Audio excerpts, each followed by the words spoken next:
శుభకార్యాలకు పూజార్ల కోసం వెతుకుతున్నారా? పూజారీస్.com లో అతి తక్కువ ధరలకే పూజార్లను ముందే బుక్ చేసుకోండి. వెంటనే కాల్ చేయండి. నమస్తే, వెల్కమ్ టు సుమన్ టీవీ. ప్రస్తుతం మనం శ్రీనగర్ కాలనీలో ఉన్న వెంకటేశ్వర స్వామి దేవస్థానంలో ఉన్నాం.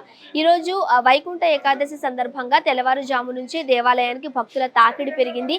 ఉత్తర ద్వారం గుండా ఈ రోజు కనుక స్వామివారిని దర్శించుకుంటే సకల పాపాలు తొలగిపోయి పుణ్యం లభిస్తుంది అని భక్తుల ప్రగాఢ విశ్వాసం. మనం క్లియర్ గా చూడొచ్చు. స్వామివారిని ఉత్తర ద్వారం గుండా దర్శించుకోవడానికి భక్తుల తాకిడి ఏ విధంగా ఉందో పక్కనే గోశాల కూడా ఉండింది. అయితే ఈ రోజు ఉత్తర ద్వారం గుండా స్వామివారిని దర్శించుకోవడం వలన ఎటువంటి లాభాలు ఉంటాయి, అలానే పుణ్యం లభిస్తుందో మాట్లాడడానికి ప్రస్తుతం పురోహితులు ఉన్నారు, అలానే ట్రస్ట్ బోర్డు మెంబర్ కూడా ఉన్నారు. వారిద్దరితోని మాట్లాడేద్దాం. నమస్తే అండి. సార్ నవీన్ గారు, ఈ రోజు వైకుంఠ ఏకాదశి సందర్భంగా మనం చూడొచ్చు భక్తులు వేల సంఖ్యలో పోటెత్తారనే చెప్పొచ్చు. ఫస్ట్ ఆఫ్ ఆల్ ఎటువంటి సదుపాయాలు కల్పిస్తున్నారండి? ముఖ్యంగా మీకు సుమన్ టీవీ ప్రేక్షకులందరికీ కూడా ముక్కోటి వైకుంఠ ఏకాదశి శుభాకాంక్షలు. ఈ టెంపుల్ ముఖ్యంగా శ్రీనగర్ కాలనీ అనగానే అందరికీ ఫస్ట్ గుర్తొచ్చేది శ్రీనగర్ కాలనీ శ్రీ వెంకటేశ్వర స్వామి దేవస్థానం. ఇక్కడ ఈ దేవస్థానం గత 60 సంవత్సరం నుండి ఇక్కడ ఉంది. ఇది స్వయంభుగా వెలిసిన వెంకటేశ్వర స్వామి వారి ఆలయం. తర్వాత హనుమాన్ ఆలయము, శివాలయము, అయ్యప్ప స్వామి దేవాలయం, అవి కూడా ఇవన్నీ ఉపాలయాలుగా ఉన్నాయి ఈ టెంపుల్. ముఖ్యంగా ఈరోజు ముక్కోటి వైకుంఠ ఏకాదశి సందర్భంగా ప్రతి సంవత్సరం మా టెంపుల్కి దాదాపు 30 నుంచి 35 వేల మంది వస్తారు ఈ వైకుంఠ ద్వారం నుంచి దర్శించుకోవడానికి స్వామివారిని. ఎందుకంటే ఈ స్వామివారి దగ్గర వైకుంఠ ద్వారం ద్వారా దర్శించుకోవడం వల్ల వాళ్ళ కోరికలు నెరవేరుతాయని భక్తులు బలంగా నమ్ముతారు. అండ్ అలాగే వచ్చే భక్తులకు ఎలాంటి ఇబ్బందులు కలగకుండా మేము కూడా క్యూ లైన్స్ ఏర్పాటు చేయడం కానీ, వాళ్ళకి క్యూ లైన్లో వాటర్ సప్లై చేయడము, మజ్జిగ సప్లై చేసాము. ఇప్పుడు మధ్యాహ్నం అన్నప్రసాదం సప్లై చేస్తున్నాము. నేను వచ్చిన భక్తులు ఎవరు ఇబ్బంది పడకుండా సర్వదర్శనంతో పాటు విఐపి దర్శనం కూడా ఏర్పాటు చేయడం జరిగింది. ఓకే, అండ్ మనం చూస్తున్నాం పోలీస్ ప్రొటెక్షన్ కూడా ఉండింది. అవునండి, మాకు ఇక్కడ ఇంత భారీ కార్యక్రమం నిర్వహించడానికి మాకు కావాల్సినంత సపోర్ట్ మాకు పోలీస్ డిపార్ట్మెంట్ నుంచి వచ్చింది. ఎందుకంటే మార్నింగ్ 2:30 నుంచి సుప్రభాత సేవ స్టార్ట్ అయింది. అప్పటి నుండి కూడా భక్తులు రావడం మొదలైంది. సుప్రభాత సేవ తర్వాత వైకుంఠ ద్వారం ఓపెన్ చేసి 5 o'clock నుంచి భక్తులకి దర్శనం స్టార్ట్ చేయడం జరిగింది. వైకుంఠ ఏకాదశి పర్వదినం సందర్భంగా ఈ రోజు తెల్లవారుజాము నుంచే భక్తుల తాకిడి పెరిగింది కాబట్టి ఇప్పటి వరకు ఎంతమంది స్వామివారిని దర్శించారు? ఇప్పటి వరకు 20,000 పైన స్వామివారిని దర్శించుకోవడం జరిగింది. మార్నింగ్ స్టార్ట్ చేసినప్పటి నుంచి కూడా భక్తులు కంటిన్యూగా రావడం జరుగుతుంది.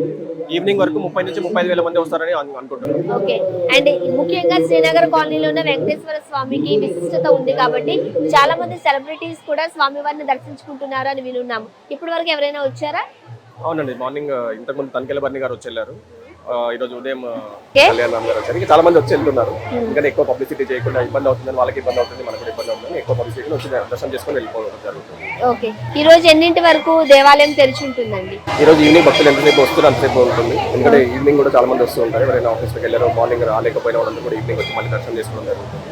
భక్తులు వచ్చినంతసేపు ఆలయం అయితే ఓపెన్ ఉంటుంది. వేల సంఖ్యలో భక్తుల తాకిడి ఉన్నప్పుడు వీళ్ళను కంట్రోల్ చేయడం కావచ్చు, లేకపోతే క్రౌడ్ అంతటిని కూడా స్వామివారికి క్యూ లైన్లలో పంపించడం కావచ్చు. సో ఎటువంటి జాగ్రత్తలు తీసుకున్నారు? ఎటువంటి హెల్ప్ ఉంది మీకు? ఈ ఆలయానికి లావణ్య గారు ఈవో అండి. ఆమెతో పాటు trust board members chairman Ramayya garu, మరి మాతో పాటు 14 మంది ట్రస్ట్ బోర్డ్ మెంబర్స్ ఉన్నాము.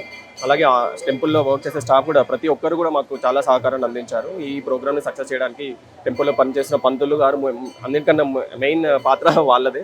ఎందుకంటే వాళ్ళు కొన్ని రోజుల నుంచి నిద్ర లేకుండా డెకరేషన్ చేయడం కానీ, అన్ని అరేంజ్మెంట్ చేయడంలో కానీ టెంపుల్ స్టాఫ్ ప్రతి ఒక్కరు కూడా కష్టపడి ఈ ప్రోగ్రామ్ని సక్సెస్ చేయడానికి కృషి చేశారు. ముఖ్యంగా వైకుంఠ ఏకాదశి రోజున ఎటువంటి పూజా కార్యక్రమాలు చేస్తున్నారు? మామూలుగా మెయిన్గా ఉదయం సుప్రభాత సేవ తర్వాత, గరుడ వాహన సేవ తర్వాత ద్వారం ఓపెన్ చేయడం జరిగింది. ద్వారం ఓపెన్ చేసిన తర్వాత డైరెక్ట్ భక్తులకు దర్శనం ఇవ్వడం జరుగుతుంది.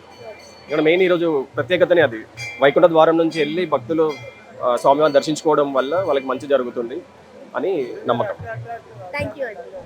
వైకుంఠ ఏకాదశి పర్వదినం సందర్భంగా వైకుంఠ ఏకాదశి విశిష్టతను తెలియచేయడానికి ప్రస్తుతం మనతో పాటు ఉన్నారు పురోహితులు శేషాచార్యులు గారు. మాట్లాడదాం. నమస్తే అండి. ఈ రోజు Vaikuntha Ekadashi, first of all విశిష్టత ఏంటో తెలియచేస్తారా? ఈరోజు ముక్కోటి ఏకాదశి అనగా చాలా విశిష్టమైనది. ఎందుకంటే స్వామివారు కార్తీక మాసం శుద్ధ ఏకాదశి నాడు ఆ రోజు పడుకొని తొలి ఏకాదశి నాడు పడుకుంటారు. ఈ ముక్కోటి ఏకాదశి నాడు ఆయన మెల్లగా కళ్ళు తెరిచి చూస్తుంటారు. ఆయన ఒక చల్లని చూపు మన మీద పడాలనేసి సమస్త దేవతలు ఎదురు చూస్తుంటారు. ఆ దేవతలు ఆయన చలుపు ఉత్తరముఖంగా చూసుకొని ఎదురు చూస్తుంటారు ఆ దేవతలు. అదేవిధంగా వాళ్ళు బ్రాహ్మీ ముహూర్తం ఎదురు చూస్తుంటారు. ఆ యొక్క చల్లని చూపు మన మీద పడితే మన జన్మ ధన్యమవుతుంది అనేసి వారు భావిస్తారు. ఆ దేవతలు దర్శించుకునే టైంలో మనం కూడా సందర్శించుకుంటే బాగుంటుంది, మన జన్మ కూడా ధన్యమైతే అనేసి మనం కూడా భక్తులందరూ భావించేసి ఆ బ్రాహ్మీ ముహూర్తంలో ముక్కోటి ఏకాదశి నాడు వైకుంఠ ఏకాదశి నాడు స్వామిని దర్శించుకోవడానికి అందరూ దేవాలయానికి వెళ్ళి ఎక్కడైతే ఉత్తర ద్వారం ఉంటుందో ఆ దేవాలయాన్ని సందర్శించుకుంటారు. గురుగారు, ఈ రోజు తెల్లవారుజాము నుంచే భక్తుల తాకిడి ఎక్కువగా కనిపిస్తోంది. ఇంతవరకు ఆ భక్తులు ఎంతమంది వచ్చి ఉన్నారు? ఈరోజు ఉదయము మా శ్రీనగర్ కాలనీ శ్రీ వెంకటేశ్వర స్వామి దేవాలయంలో 2 గంటల 30 నిమిషాలు సుప్రభాతంతో కార్యక్రమం మొదలైంది.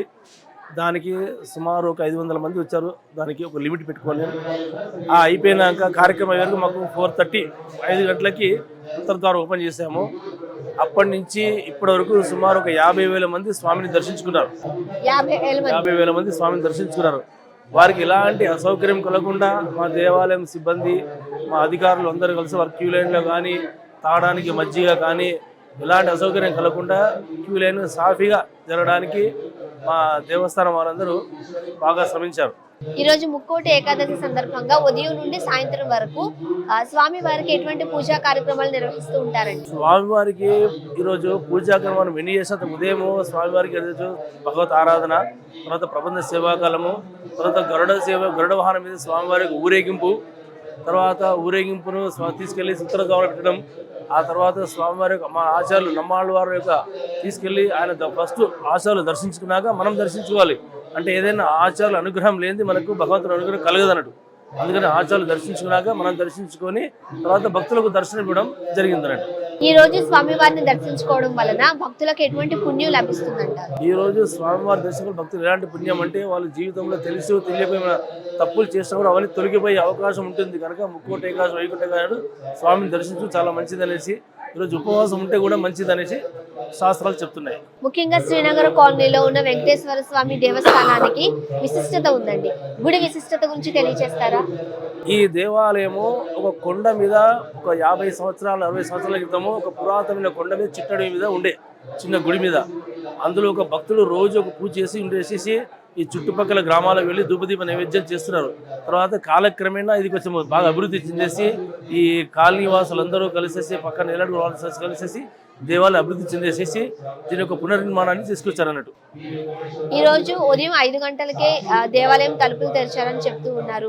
సాయంత్రం ఎన్నింటి వరకు ఆ దేవాలయం ఓపెన్ గా ఉంటుందండి? సాయంత్రం తెరిచే ఉంటుంది. సాయంత్రం రాత్రి 10 గంటలకు దేవాలయం తెరిచే ఉంటుంది. 10 గంటల తర్వాత దేవాలయం బంద్ చేస్తాం. అంటే భక్తుల తాకిడి బట్టి మనము అది చేస్తాం అన్నట్టు. భక్తుల తాకిడి బట్టి దేవాలయం ఎంతవరకు తెరిచి ఉంచాలో అంతవరకు ఉంచుతారు. భక్తులకు అసౌకర్యం కలగకుండా వాళ్ళకి స్వామి దర్శనం పరిపూర్ణంగా జరగాలనేది. ధన్యవాదాలు.